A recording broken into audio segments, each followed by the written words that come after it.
Bienvenido a Sin Atajos, un podcast desde el corazón. Hoy cumplo una promesa. Vamos a dar una pincelada a esas ideas que de manera casi invisible se han infiltrado en los sistemas educativos a lo largo de los siglos. Para entender esto, tenemos que remontarnos a una gran división. Ese dualismo que separa lo sacro de lo profano. Dejamos de ver la vida como un todo, un tapiz tejido por Dios, y empezamos a pensar que lo espiritual tiene su cajón y lo secular otro. Y todo esto, amigos, se mezcla con la cultura que nos rodea, a veces de formas que ni siquiera notamos. Esta mañana, escuchando un podcast de Paul Tripp, me encontré con un pasaje de las Escrituras que nunca había visto bajo esa luz. Al final de la vida del rey David, cuando ya estaba anciano y débil, sus siervos le buscaron una joven virgen, Abisag, para que se acostara con él y le diera calor. Eso se encuentra en el primer libro de Reyes, en el capítulo 1. Y mi primer pensamiento fue, ¿por qué no mejor le regalaron un gato? Pero no, esta idea no salió de la nada. Era una costumbre importada, una influencia cultural de los pueblos vecinos, de los cananeos de Mesopotamia, de Egipto. Incluso la propia poligamia de David era un reflejo de las costumbres de su época. La Biblia no nos dice exactamente cómo se filtraron estas ideas en la vida de David, pero está claro que la cultura siempre busca moldearnos. Y eso nos lleva a nuestro tema de hoy. Si algo hemos aprendido de la historia es que la educación es un arma poderosa para infectar o sanar una cultura. Y quienes se oponen a Dios lo saben muy bien. Hoy, en nuestros países estamos viviendo una lucha feroz por la mente de nuestros hijos. Nuevamente, en México, los maestros están siendo expuestos a un consejo técnico que promueve una serie de ideas equivocadas. Pero, ¿de dónde viene todo esto?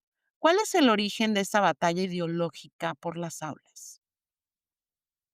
Para entenderlo, tenemos que viajar en el tiempo a un evento que cambió el mundo, la caída del muro de Berlín en 1989. Imaginen el terremoto que esto fue para la izquierda mundial. Su faro ideológico, el socialismo soviético, se derrumbaba. Se proclamaba el fin de la historia. Parecía que solo había un camino: democracia liberal y capitalismo. La izquierda, especialmente en América Latina, estaba perdida.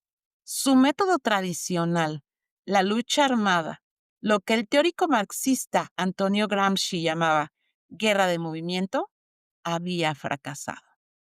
Fue en este contexto que nació en 1990 Foro de Sao Paulo, impulsado por Lula da Silva en Brasil. Y aquí es donde la cosa se pone interesante. El Foro de Sao Paulo es en la práctica la aplicación masiva de la estrategia gramsciana de guerra de posición. ¿Y en qué consiste? Es brillante y a la vez alarmante. Primero admitieron su derrota en el asalto frontal al poder. No más fusiles, no más guerrilla. Segundo, cambiaron el campo de batalla, de las armas a la política. Su objetivo era luchar dentro de las reglas democráticas, participar en elecciones, construir alianzas amplias, lo que Gramsci llamaba un bloque histórico. Pero el tercer paso es la clave, y es el que nos afecta directamente. Emprendieron una larga marcha por las instituciones. Su plan no era solo ganar elecciones, era cambiar el sentido común de la sociedad. ¿Cómo? Disputando la narrativa en los medios y crucialmente en la educación. Una vez en el poder, usaron el aparato del Estado para promover currículos y políticas culturales que difundieron su visión del mundo. Esto no es una teoría conspirativa, es la lógica de la hegemonía cultural de Gramsci, puesta en práctica. Quien controla la cultura y la educación, controla el futuro.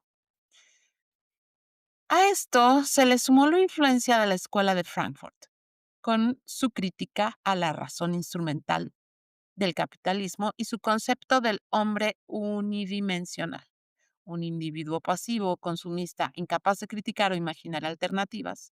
¿Les suena? El resultado de esta guerra de posición continental fue la Marea Rosa, una ola de gobiernos de izquierda que llegaron al poder de Brasil, Argentina, Uruguay, Bolivia, Ecuador, Venezuela, México.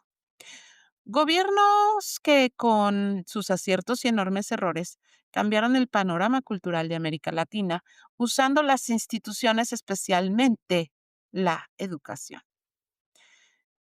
Te dejo como tarea que investigues quién fue Antonio Gramsci y también la Escuela de Frankfurt y cómo, aunque no son contemporáneos, se conectan sus ideas. ¿Y cuál es la consecuencia que vemos hoy? Bueno, una generación que en muchos casos creció con un vacío, sin Dios, sin un fundamento sólido, desesperada, en busca de respuestas de identidad, de propósito. En México estamos dando un paso más aunado a toda la influencia cultural, en el contenido de redes sociales, series, películas. Entonces, la pregunta que nos quema es, ¿cuál es nuestra labor como educadores, como padres, como creyentes en esta generación?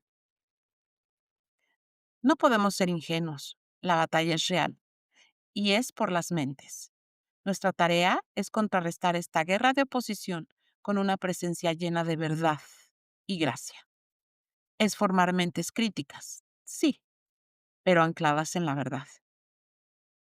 Es ser esa voz que recuerda que la vida no está dividida en cajones, que Dios es Señor de todo, de la ciencia, del arte, de la historia y de las aulas. Dios en la cultura. Les dejo con esta reflexión. En el próximo episodio les compartiré algo fascinante, un estudio interdisciplinario de la Universidad de Harvard que revela los beneficios tangibles, físicos y mentales de ir a la iglesia una vez a la semana. A veces la ciencia simplemente confirma lo que la sabiduría de Dios ya nos había dicho. Hasta la próxima. Y recuerden, la verdadera educación nos libera. Si te ha gustado el contenido, compártelo con alguien. Deja un comentario, una reseña y síguenos, ya sea en Spotify o YouTube.